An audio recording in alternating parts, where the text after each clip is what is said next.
All right, so I've got 2 o'clock, everyone. I'm going to go ahead and get started. Thanks for coming out today. My name is Adam Hogan. I'm a security engineer with Cisco, and today I'm going to be talking about malware malware development as the evolution of parasites. And what I've done here is very broadly grab some theory on how parasites co-evolve with their host and sort of map them to the security life cycle. Sort of notice a lot of commonalities here. So based on that, I've stolen considerably from the biological sciences in order to say, hey, look, this actually applies to security. So let's take these theories, let's take their predictions and see how they work, right? So in that method, we can actually follow the same scientific process and say, okay, well, hey, if these theories really do apply to security, then they've got predictions I can use, and by the way, if they're false, now I can reject the theory, right? So the idea is we'll step through there and take a look at how the evolution of malware, how that changes. So we compare that to epidemiology. The idea that, okay, if we look at things in a broad sense, then a lot of us are working on stopping malware at that level, at a high level, to contain the problem there. I also look at some models frequently used in the biological sense to help understand this. Right? So they actually build certain models in order to watch this process unfold. We'll take a look at some of those. And then, of course, always try and bring it back to predictions, right? Because if your theory doesn't have predictions, you're full of shit, right? There's no way to prove you wrong. So the idea is always that at any point I can grab something from it and say, okay, if this theory is true, here's what we'll observe, and let's see if we can actually use this to get a better understanding of the world, right? So I am talking broadly about evolution. However, what we're doing is essentially taking the math behind evolution, right? That things change over an iterative attempt where things improve. And what we can do is essentially map this to any process that changes similarly, right? So any iterative process where something learns or changes according to feedback can actually be mapped to an evolutionary process, right? So the way technology changes, the way we learn by doing, right, can actually be mapped as an evolutionary process. Which I want to point out and say, this is just the application theory, essentially the social science, and what we're doing here in security, which is all a way of saying, if anything I say about evolution offends you, it's your fault, all right? It's because you didn't understand what I was talking about. I don't want to hear it. All right. So what we're talking about is sort of how do things evolve, against nature. And if you look at the biological sciences, they're focused specifically in nature, and we hear a lot about that. Even in biology class, you say, okay, well, hey, there's food up top of these trees, so giraffes evolved to have longer necks, right? Camels evolved in a very dry environment, so they have this way of storing water. So we're constantly looking at things, how they react with their environment, with nature directly, right? Dolphins live in the ocean, they get echolocation. I don't, right? I don't need it. That being said, that isn't, nature and your environment isn't what's driving a lot of evolution. Those are neat examples because it's very easy to understand. That's why they're in the textbooks. When you actually look, there's a few factors driving these changes, right, that are pushing natural selection. That's predators, competitors, or parasites. And if you take a look in turn, it'll be my contention is that a lot, and again, stealing entirely from biologists who are working on this, that it's parasites that are driving the bulk of the evolution we're seeing. That's a key that's actually driving a lot of changes and the ability to survive, right?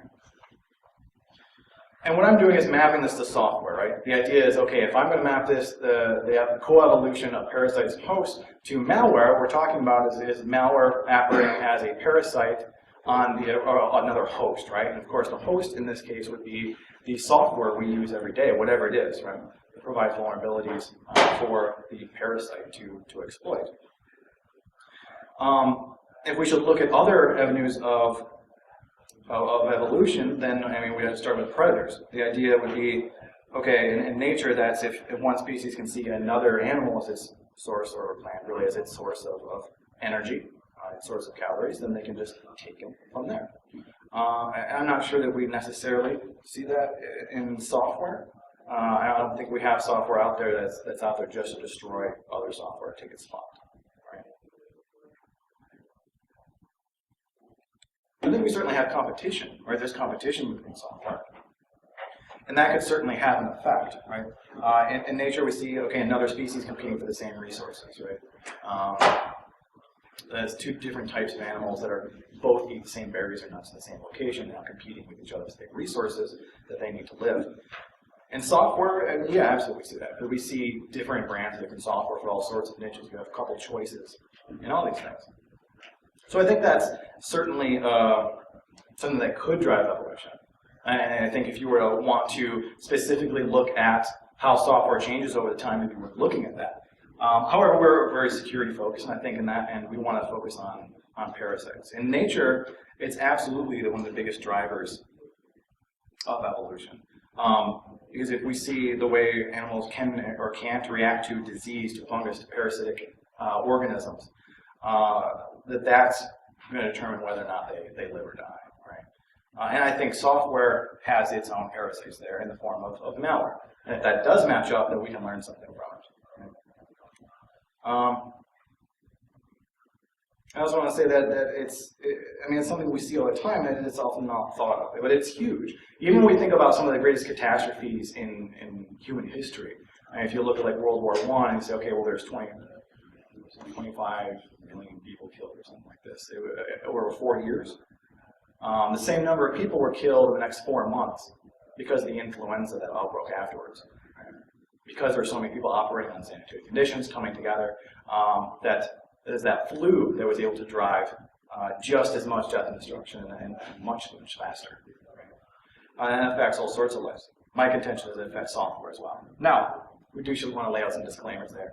If you get all queasy, prone to nightmares, enjoy sushi, don't read about parasites. Right? I haven't been able to enjoy sushi since. Right? It's absolutely terrifying. But just in general, learning about parasites is horrific. This little guy here, the yellow guy in the middle there, he gets inside this fish's mouth, eats its tongue, and then takes its place. Right? So there's a fisherman who got this, opened it up, right? Got a dead fish here, opens it up, tongue still waving at him, like, hey, how's it going? Because it's a whole other organism that's taking its place, right? Now this guy gets a chance to eat the food this fish eats, and it's actually helpful enough that they get by, right? This animal doesn't necessarily kill the host it's adapting because some of the food still gets through, and it does a pretty good job of keeping its teeth clean, right? So you get this kind of relationship. It's like, yeah, okay, you're stealing my food, but help me out a little bit, and it sort of works. So this guy just lives there now. Right? This is the dreaded Kindiru fish.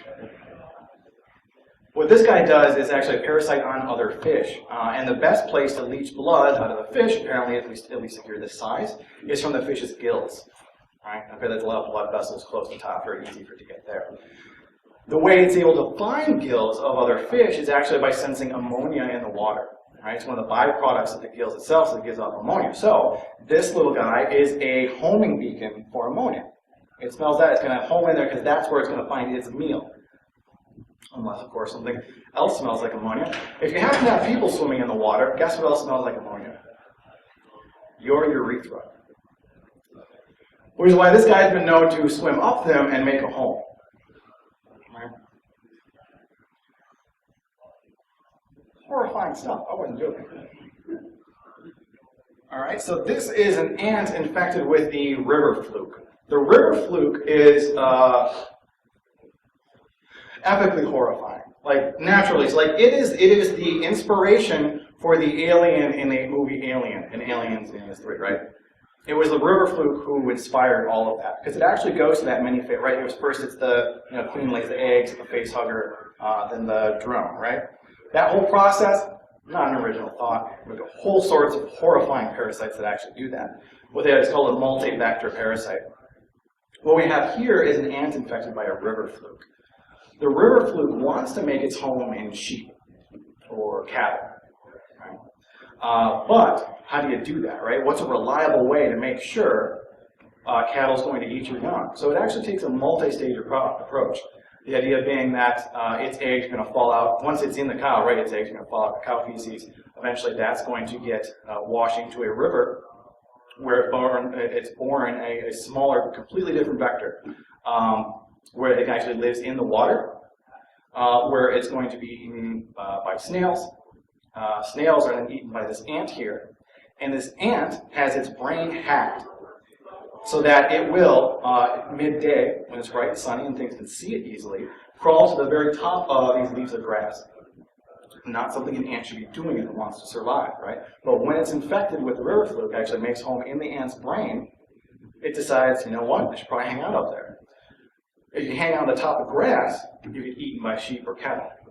And that's how it gets back, right? So these multi-vector approaches, and we see this with malware, right? I look at the target breach. It wasn't that, yeah, I just went into their point-of-sale systems. First, I had to get the HVAC vendor in order to pivot from there and go in, right? So we're seeing the same complicated method, and that's not some genius idea humans came up with. Nature's been scary as shit way before we came up with these horrible things, right? So there are literally parasites hacking the brains of animals in order to control their behavior, right? It actually changes their behavior to influence them to get eaten and to kill themselves, essentially, so that they can get their own young to continue on. Right? So I warned you. All right. So if malware is a parasite, then does it fit the basic definition? Does it depend on its host, right? And I'd say yeah. Any given piece of malware is probably aiming to infect a certain specific type of software. Right? And if you're going to rely on those vulnerabilities to get in, then obviously you have a relationship with that type of software. I'd say that applies. Does malware harm its host? Obviously, right? That's what we get paid, right? And I think ultimately you have to answer, okay, does a piece of software security influence whether or not you would buy it or use it? All right, and if that's the case, if you've ever thought, oh, I'm going to use this type of software instead of this one because it's more secure, then I would say then these parasites are having a selective process on software, right? And if that's the case, then we should see, parasites wanting to evolve the same way malware evolving the same way parasites do, to follow this similar process. Right? Have you ever stopped and thought and used one particular browser over another because one's more secure? I say most of us, of course in this room, certainly, but even beyond this, right, we've had people making those kind of decisions. I think that's going to exert a selective pressure on malware. Okay, so what good is it? Is this just an academic exercise for the fun of it? And that's great and all, has its place. But I think there's a lot we can learn from it. Because in fact, I think we follow a fairly specific type of evolution, which I'll go into a bit. And because of that, would allow us to understand this process, but also generate predictions, which of course will allow us to validate the theory, but also use in our day-to-day lives. Help us understand this process, right? I said it follows a particular type of evolution, and what we call that in biology is the Red Queen problem. And there she is, right? It actually comes from Alice in Wonderland. And part of the book here to read is that the most curious part of the thing was that the trees and the other things around them never changed their places at all. However, fast as they were running, they never seemed to pass anything. I wonder if all the things move along with us, thought poor puzzled Alice, and the Queen seemed to guess her thoughts, for she cried, faster, don't try and talk. Well, in our country, says Alice, you generally get somewhere else if you run very fast for a long time, as we've been doing. A slow sort of country, says the Queen. Now here, you see, it takes all the running you can do to keep in the same place. And if you want to get somewhere else, you must run at least twice as fast as that. The idea is if you have evolution following a Red Queen process, if it's troubled by this Red Queen process, then the struggle for existence never actually gets easier, right? So if you look at animals, it's like, okay, that parasite's attacking me. Well, I evolved a way around it. Well, it's just going to come back with a new way of getting in and feeding on me, or whatever they're doing, right? So any progress will be relative as long as your foe is alive and depends on you, right? So any advances you make will almost certainly be temporary. So another way of saying it, and that's why I just draw from The Simpsons when I can, it wasn't even a big joke. It was like end of an episode. They said, oh, by the way, they also invested a lot of money in this escalator to nowhere. And it showed a couple of people literally riding an escalator and falling like 10 stories or whatever, right? But that's what security is like, right? Because we're trapped in this Red Queen process, If you come up with great security and then stand still, you're falling behind, right? Or going up. I mean, if it's an escalator nowhere, I guess you're going up. I usually think of it as like, okay, if you just stop, you're on the down escalator and you're falling behind, right? But maybe you're just headed for the cliff here, like with the escalator to nowhere, right? But you have to continue moving to even stay in the same place, right? If you say, hey, we've audited our security, our general security score is 80%, whatever metrics you're using, right? If you want to keep it 80%, it's not like, oh, well, okay, we're happy with 80%, let's not change anything for the next 3 years, right? You can't do that. And in fact, think about some of the security vendors out there. If you look at some ones that have fallen to the wayside, that were suddenly popular and not anymore, it's not usually that the vendor's product suddenly changed in a way that sucks now, right? It's that they just stopped getting better. Right? That's what usually happens. When we see people like, oh, hey, they invented this great technology 3 years ago, nothing has changed since, right? It's not that they got worse, they just stopped getting better, and frankly, it's just not that different in security, right? You have to keep improving to even stay in the same place. Like the Red Queen, you have to keep running to stay in the same place. And that's where the name comes from. So we can get some predictions out there, right? And in fields where evolution is a Red Queen problem, we'll have that evolve or die kind of situation. There has to be continuous improvement. I mean, does that, and of course the question then, rhetorically to validate my entire premise, right, is, does that describe information security? I think it's certainly something we work on. It certainly describes the problems we're facing, right?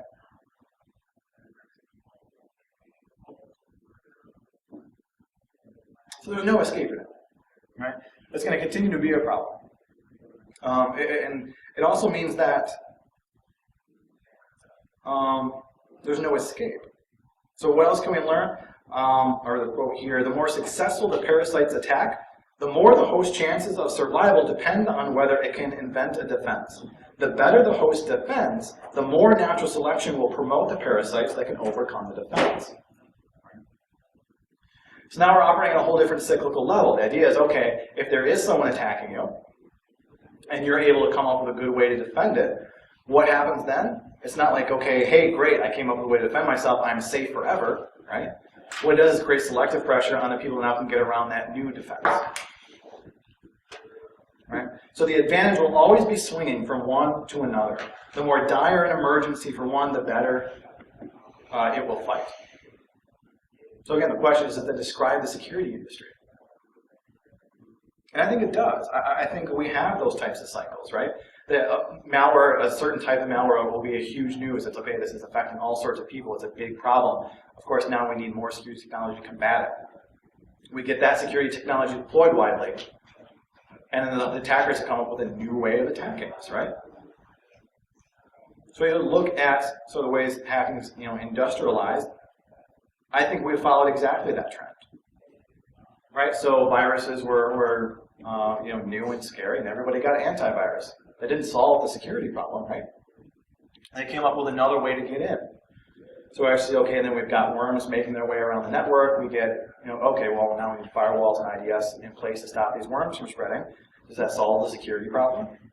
No, we just came up with more and more rootkits when, we got better host defenses, and then we start seeing, I guess we'll call it ABT, right? Take a drink, but whatever it is we're facing now, we're completely on another cycle where the malware is improving faster, I think, than a lot of security vendors, at least, and that's why we're seeing all this stuff in the news right now. I'd say we're approaching, hopefully, another peak, right? I don't know how much farther we got to go, but I think we're certainly following those types of trends, right?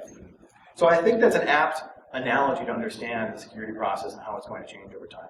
You often hear it called an arms race, right? Like an arms race between, look at the Cold War, right? We're constantly developing back and forth. And that's a pretty good analogy, and I've certainly used it myself. But I think the evolution analogy fits a lot more, right? Because if you look at people defending against malware, it's not that I'm trying to come up with the same type of attacks as the people running malware. It's not that I'm trying to attack them back. I'm just trying to defend myself. That's not an arms race. It's just me trying to come up with a better shield every time they come up with a better missile. You're not running in the same, mutually assured destruction that ends in every other cycle of arms race we've seen before. Instead, it's more like this parasite and host problem, where, yeah, I need to get to a place where I'm not going to be affected by these parasites, but as soon as I do, then any other parasite that can find its way in is going to have the evolutionary pressure to do so. And it's going to succeed, and it's going to flourish. In this case, profit, right? Because there's obviously a lot of money made right now these days. So let's start stealing some direct theories from biology here. And the first is the life dinner principle. And it says, and it's originally from Professors Dawkins and Krebs, not our Krebs, right? Different guy, right? But well, they say that if we look at the fox chasing the rabbit, we have two totally different sets of incentives. The incentive in front of the fox is dinner. The incentive in front of the rabbit is saving its own life forever. Right? Two totally different incentives. And when you see a fox chasing a rabbit, more often than not, the rabbit gets away. Right? And the fox says, yeah, okay, I'll go find another rabbit, I'll chase something else, whatever. Right? There's other ways I can track down dinner.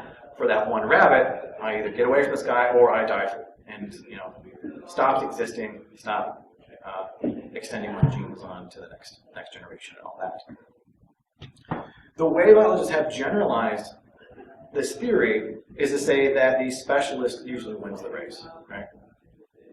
The rabbit is evolved to be a specialist in running very, very fast because its life depends on it. So the question we have to ask ourselves, who's more specialized? Those of us working to defend ourselves from malware or the people writing it? What do you think? Malware authors. Pretty clear, right? And the people writing malware, that's all they do, right? How many hours a week do you spend in status meetings? Staff meetings. Singing happy birthday to 12 people who have birthday this month. Whatever the hell it is you do when you work in office, right? They're not burdened with those things. All they do is work for vulnerabilities and exploiting them. There's a whole lot of money to be doing that. Right? So I'd say there's more specialists. So if we are locked in this process, I'd say we may have to accept a framework that says, look, we're going to lose. Right? And in no situation will be 100% protected from malware. It's probably a pretty good mind frame to be in, right? And certainly one we try and encourage through everyone I consult with is that I don't care what security solutions you've got, could be the best in the business. If they're all lined up, they're all working perfectly, they're all tuned, something could still get through and something's going to get through. Because they are more specialized. They're writing malware way faster than we can write protection for it. So there's always going to be something that gets through. And we have to be prepared for that. Right? All right, so directly, right, what kind of lesson can we take from this? Well, if you're not training your techies, they're falling behind, right? They're on that escalator. And if they're standing still, it means the escalator's whisking them away. Right? So if you're not staying up to date on these things, if you're not learning new things, if you are spending all your time in status meetings instead of learning new technology, you're getting worse every day, right? Just cheer you up, right? Anyone had their training budget cut? Any managers in the room? Especially that's something you can do right away, right? If you are a manager, if you want to know, okay, how can I better my team and stop this from happening? Take it your life mission to keep people out of whatever meetings is possible. Right? If someone else can do it, if they can get a summary afterwards, then fine, take it out of there. Right? And I'm going to start saying, do some more realistic training. Too many people I talk to have a default of, okay, if there's not an incident happening, then my security people are, they default to being sysadmins. Right?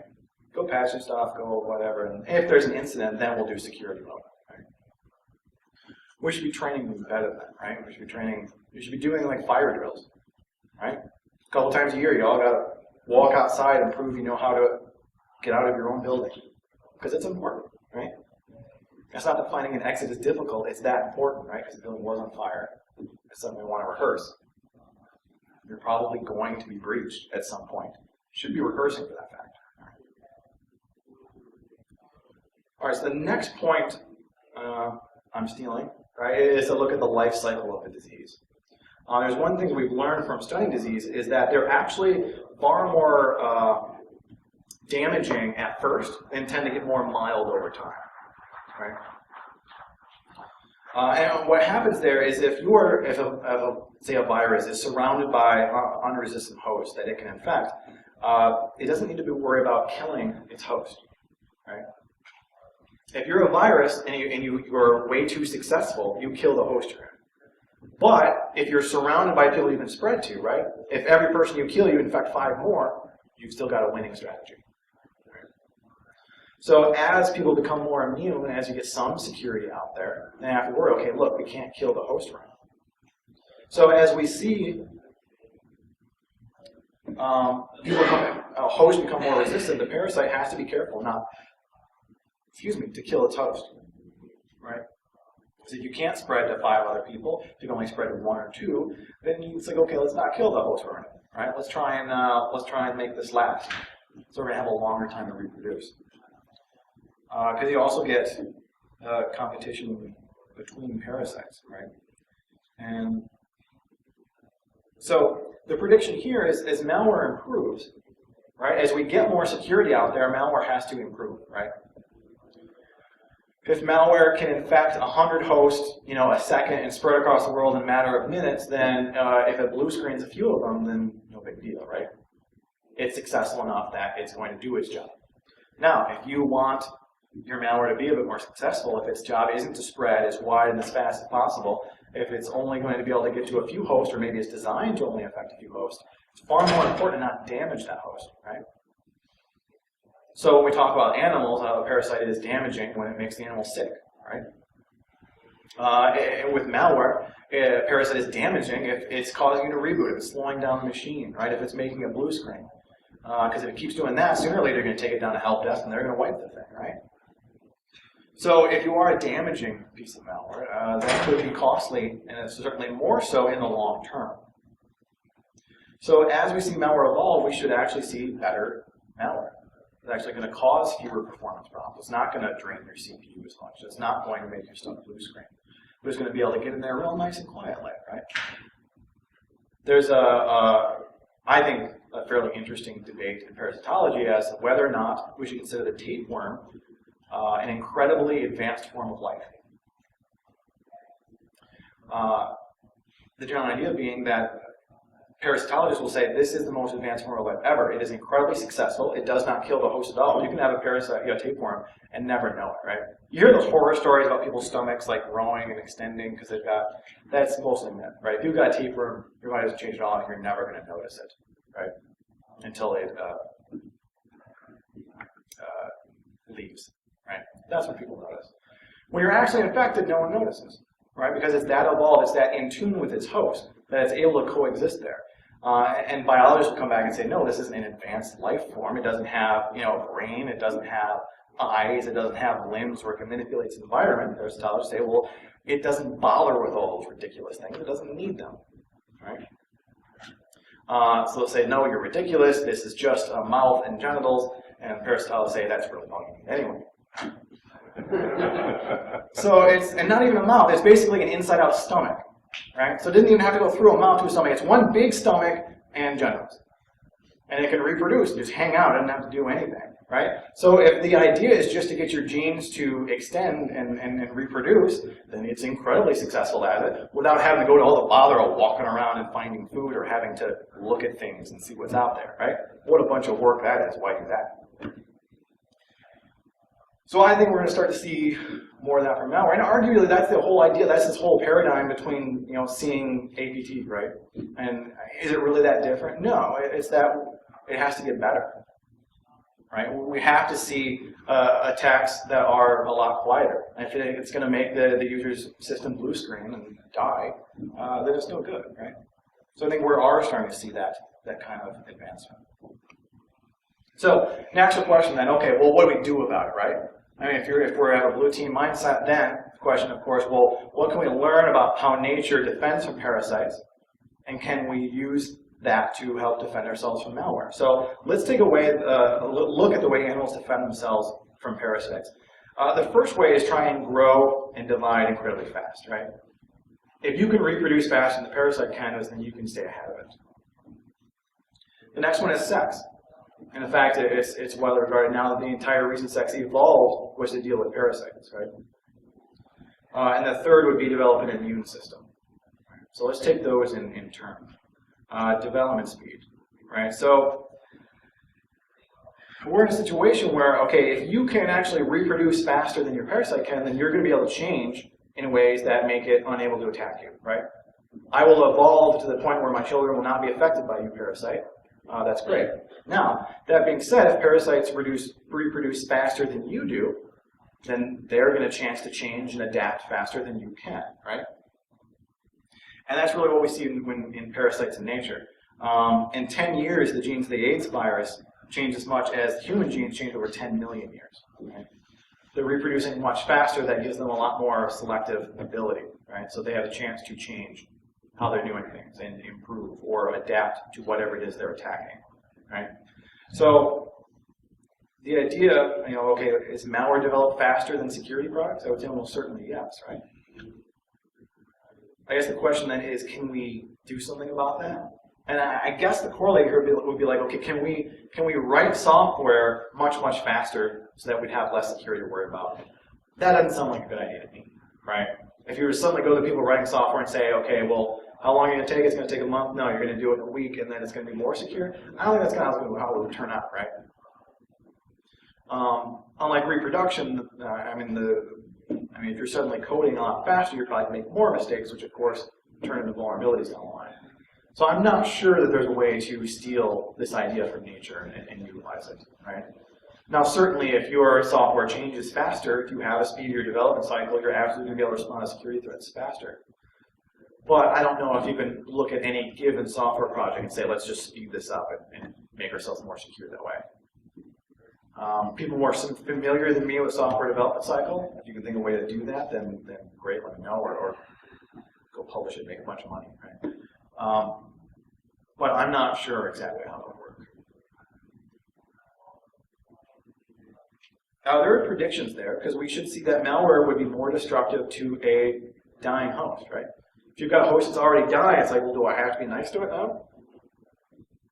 Which is why I say we've really got to take a look out for the malware we're going to see coming out for, say, Windows XP, right? The dying host, that's going to happen no matter what. So while we could see a lot of malware improving and getting away from performance issues and blue screens because it's adapting to be better, I don't think we're going to see the same type of pressure and stuff aimed specifically at XP still. All right, it's on its way out. People know it. There are going to be more security patches. So do I have to write good malware for it?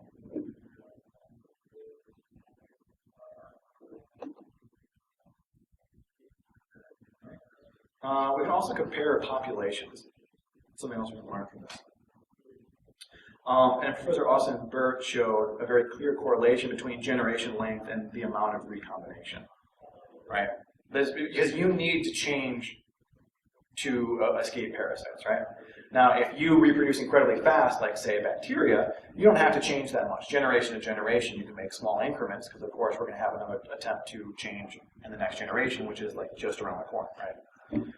So, if you are going to have a longer generation length, we could actually see more recombination. So the question is, do we see that in software? Right? The longer the generation, the longer one organism lives, the more genes should change between generations. So I would say that kind of matches software, right? There are no, what has more new features, comparing IA7 to 8 or comparing, Windows Vista to Windows 7. There are a lot more changes in Windows 7, right? Operating system has a longer generation. It exists a lot longer than a browser does. So in its next iteration, it's going to have to change a lot more. Right? And we're also going to see cycles. Right? If rarity is king, then the advantage will swing from one gene to another. As Professor Tooby writes, parasites must always choose. In competition with each other, they must continuously chase the most common host and thus poison the well against that type of host. So this offers a way to do security, what I'll call security through hipsterism. Right? You can actually look at that and decide, okay, what laptop are you going to buy? Right? Well, maybe I get this Mac because so few people use it that it's going to be safer. Right? And if everybody switches to Mac, they poison the well, as Tubi writes, right? If a bunch of people all switch to Mac, well, now there's a lot more host for a parasite to attack. There's a lot more incentive for a parasite to evolve to attack Macs, right?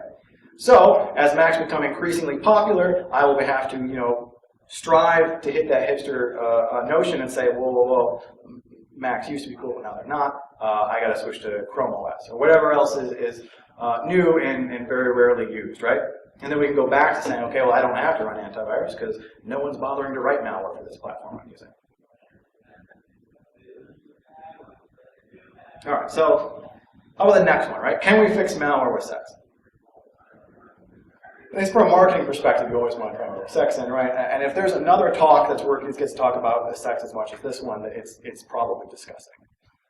So I think we're in a good spot. Now the idea is, in nature, sex is complicated, right?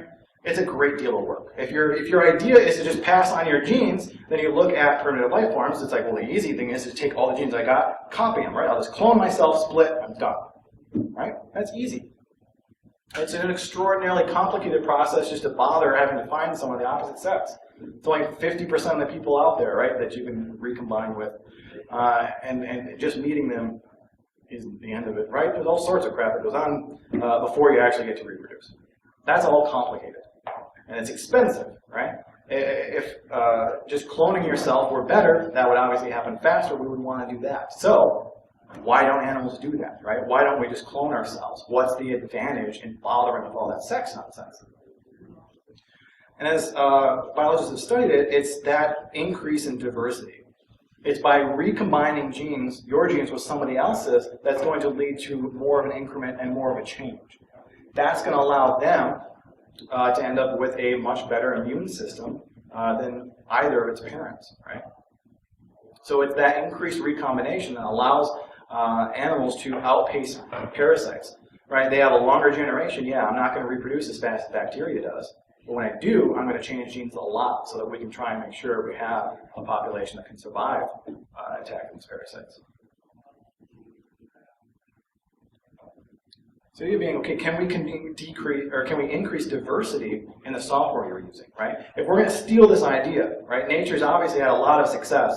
All sorts of animals having sex now, despite it appearing at a mathematical level to be incredibly inefficient, right?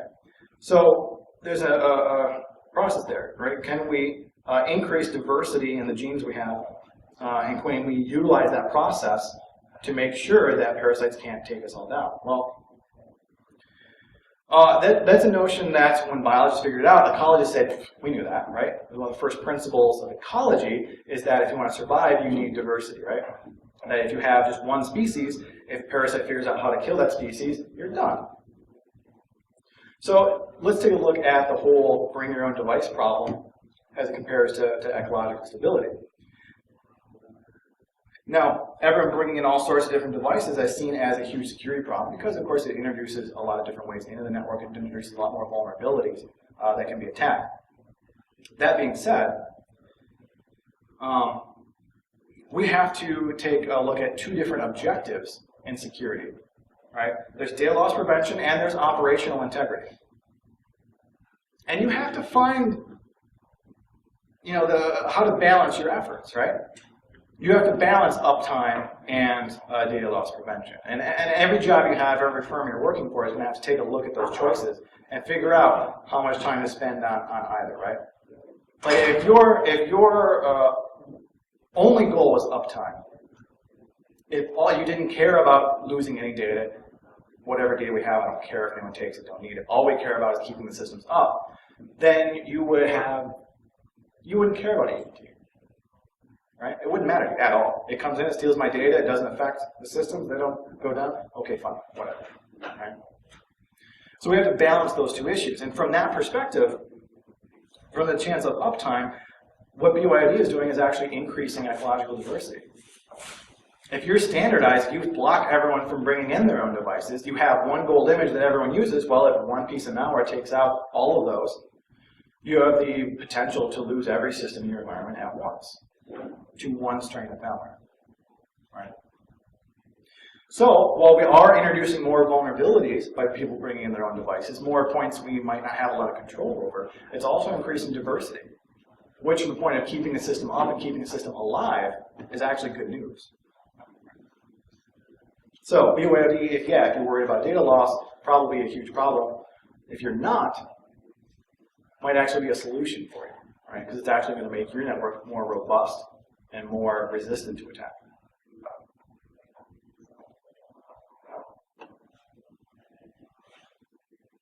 All right. So back to sex. The idea is, okay, can we write software in the same way? Can we change software essentially so that it's written? Maybe stochastic isn't the best phrase, but to have some sort of random component to change enough that malware is going to have a more difficult time attacking it. And the real world, I think we've already seen some of that, right? If you look at like address space layout randomization, I think that we've already tried to do this. Operating systems are set up to say, okay, let's randomly rewrite the stack so it's harder for malware to attack it.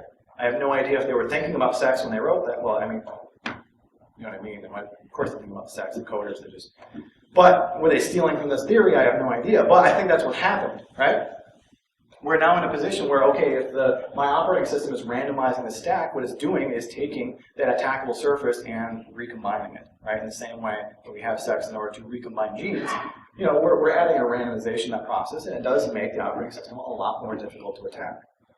All right, so I think we've already benefited from this principle. Right? We also don't get a lot of feedback from that, right? If ASLR works, I mean, great, maybe we buy more of that, but I don't know that we traditionally see a lot of feedback saying, hey, because I randomized this, I protected you. So the way I think we can do this is I don't think software can be rewritten stochastic. I don't think you should be rewriting all your software a couple of times just to make it different. But I think we can randomize what security software we're using. Right? Now, for every company, I think you'd have to look at the ROI here and say, does this make sense? Right? Because we normally think, hey, if we want to reduce support call costs, we need one platform that everybody's on so we understand how everything interacts. Right? But then we have that diversity problem. Right? If malware affects that, then you're out of luck. I think, though, the way to steal this idea, okay, can we utilize sex, would be to randomize your images and the software that people use, and then see what works, right? And get that feedback loop to see, okay, what platforms are the most secure, and let's go with that. So if you were to literally do this, I think you would randomize what builds people are getting, right? Certain percentage, okay, you're getting Windows machines, you're getting Macs, you're getting Linux machines. People that are using Mac, okay, you're getting Outlook, you're going to use Thunderbird, right? And start to break all that up. So you're going to have, I don't know how many different profiles. So you've got 5 or 10 different combinations of the software people are using out there. Yeah, of course your support costs are going to go up. You'd have to look at the ROI to balance that with security. But my idea is that if you were to do that, after you were to operate for a couple months, you go and look at your help desk tickets and see, okay, let's take all the help desk tickets, now let's sort them by the different types of builds we have out there, right? The 5 or 10 different categories we have. If we see that, hey, look, half of the help desk calls, half of the virus problems we've had are all coming from this one build, get rid of that build, right? So rank what builds are the most successful, which ones are having the fewest support calls, which ones are having the most. Get rid of everyone that's using the most vulnerable one, that's had the most problems, and whatever platform has had the fewest support calls, they should get that instead. So you literally take your least successful genes, right? That combination of software you deploy, get rid of it, deploy with the most successful. And that way you wouldn't have to predict what software is the most secure, which one is going to be the safest to use. You could actually rely on the same process evolution does to ensure as things change, you're going to end up there. Which sounds awesome on paper. Of course, I think it'd be fairly costly to go and do that. Of course, now your help desk is like, okay, what platform are you doing? What interactions are there between how many different mail clients and how many different operating systems? So I don't know how many people are going to be able to go and utilize that tomorrow, but I think if someone had a big enough environment where they could get enough data for that process, that it should in theory work. Right? Whether that balances out the ROI, that I don't know.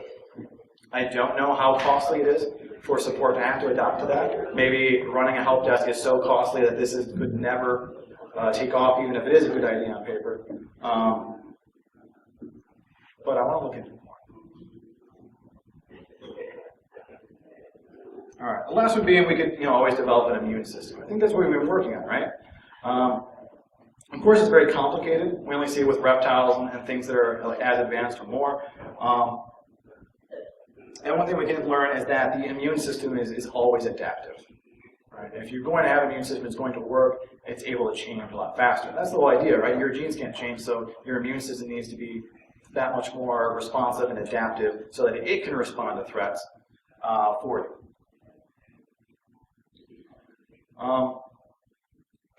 We can actually map this out as some fairly formal models. And scientists use mathematical models to describe a process. And say, okay, look, this is the basic process here. It follows this simple equation, and if this is true, let's take a look at that and see what happens. Okay? The idea is to formalize this in a simple language. You can argue whether or not math is a simple language, but in an international community, it's a pretty easy way to write down an idea and say, I think it follows this idea, because that would take you 3 pages of language to try and describe, right? And now we can rigorously explore that, right? If you have an opinion in language, we got to talk about all the different ramifications. If you've got a model you can write as a math equation, I can now poke at it and say, okay, well, if this variable is this, what happens? That's nonsense. Look, your old value, this all falls apart. This isn't realistic. So now we can start to calibrate that model to real life and see if it's useful. And of course, it makes predictions that can be tested, which of course we want to see if the theory is at all useful. So one of the first is called the Locke-Volterra model. And the idea is if we look at the number of hosts and the number of malware that exploits it, that's what I'm using. The original model is actually looking at populations of sharks and fish and how they were interacting because they were seeing these wild changes in populations. So it allows us to define, okay, we're going to use 2 differential equations, one for each, right, host and populations, and they interact with each other. So we can see, and we can have our parameters here, where alpha is the growth rate for a given piece of software without any malware, right? We want to look at the impact of malware. How damaging is it to the growth of a piece of software if there is malware affecting it? The death rate of malware, if there's nothing to infect, right? If there's nothing new to spread to. And then delta being the response of malware to the size of the population, right? How much more is it going to grow if there's a lot more people to infect? If we take that, though, we can sort of rearrange it now and say, look, okay, if malware is growing, right, then dy dt is greater than 0. If we set that inequality, now we can rearrange the equations we set and say, okay, if that's true, then this equality is also true. And without getting into the specific parameters, what it's essentially saying is that malware grows if its infection rate is greater than the rate at which hosts are killing, right?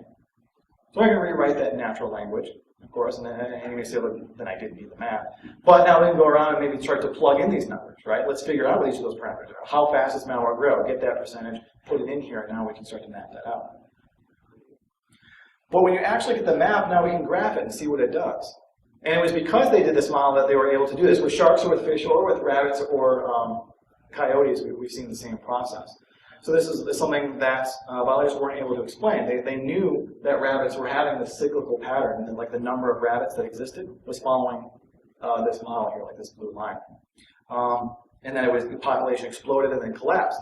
Well, and they were looking just at the population of rabbits. Okay, well, what changes in rabbit mating habits, right? What changes in its diet over time? And they were missing it because they weren't looking at its predator.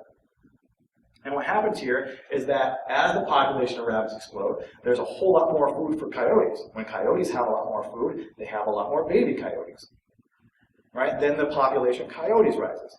And once it grows, they start eating a lot of rabbits, and the population of rabbits collapses.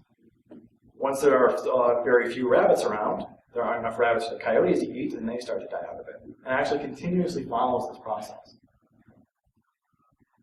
So now we can start to map that and start to look, okay, would malware follow the same issue, right? So for one thing, if we are going to follow this type of process, we can see that, okay, we are free from malware at 1 extinction, right? That's a way to solve malware. is to have the host die out completely. Right? Not the solution we want, but as one.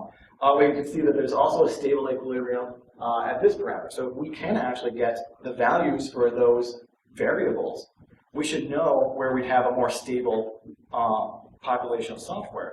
But we also know there'll be periodic fluctuations, right? So that if a ton of malware affects certain software, we're going to stop using it. And if people stop using it, then right, if we have the number of systems out there grows, it's going to become a more attractive target for malware. So this is actually a plot showing those cycles.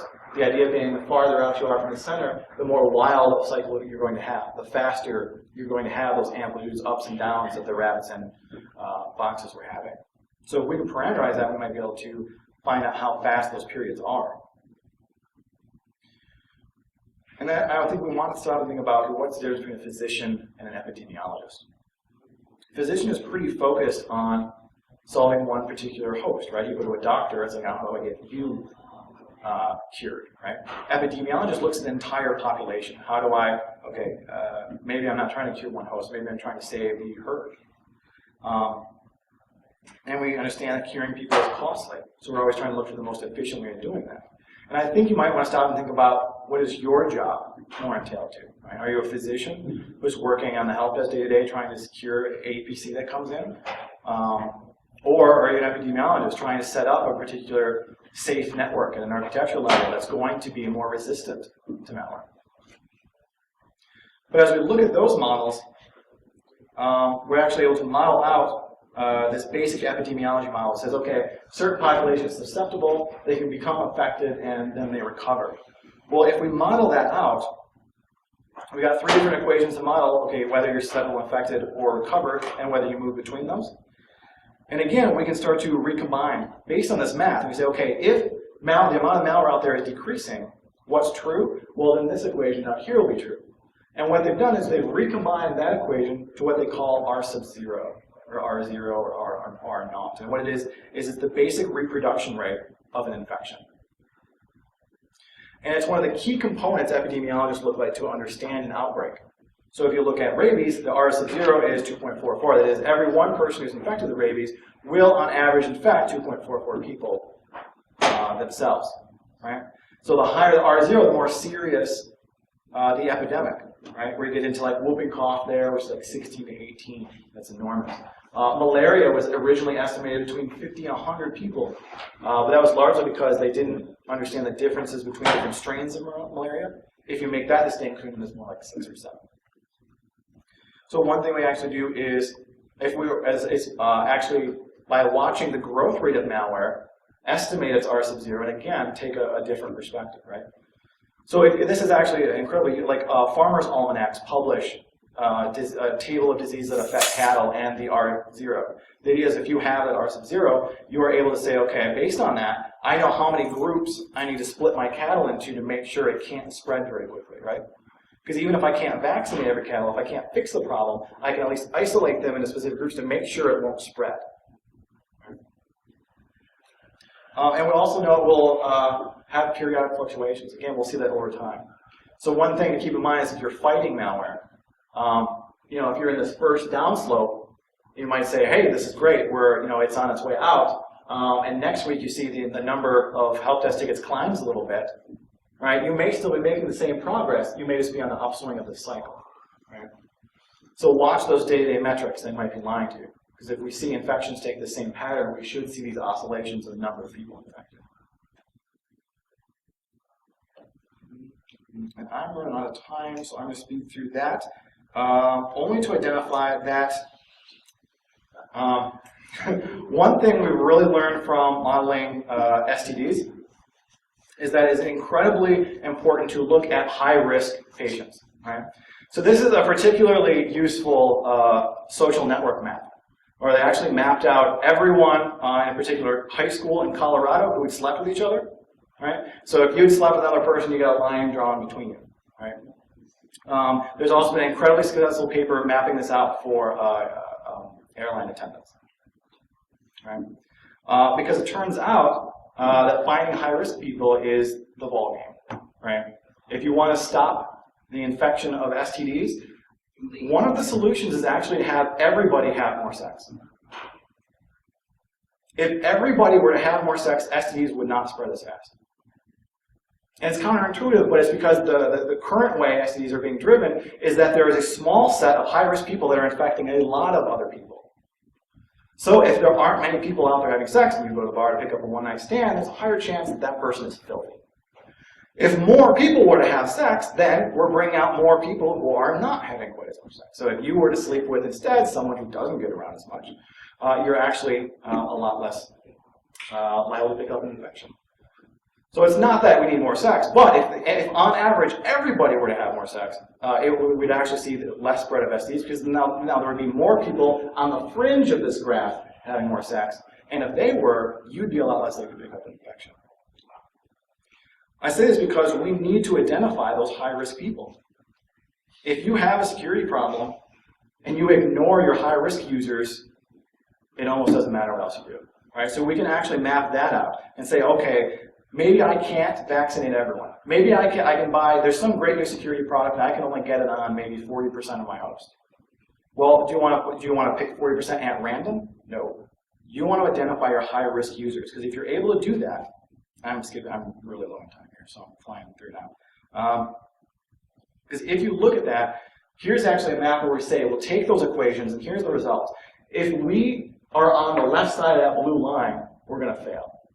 The idea is I want to vaccinate a certain percentage of high-risk hosts, that's on the bottom, and a certain percentage of total hosts on top there. And what this shows you is that if you vaccinate less than, 20-30% of your high-risk users, it doesn't matter how many of your other users get the security product and get protection, right? If your high-risk users are unprotected, that's the ballgame, because they're the one bringing infection in and spreading it to everyone else, right?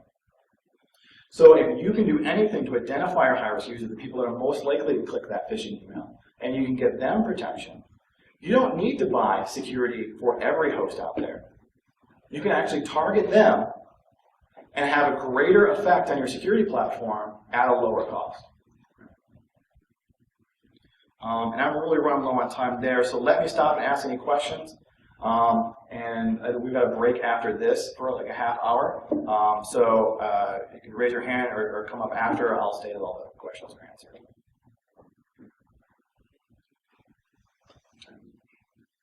Yeah, so I've got almost 3 now. So. Okay. Well, if you've got any other questions, feel free to hit me up after this. And I'll be right back. Thanks, guys.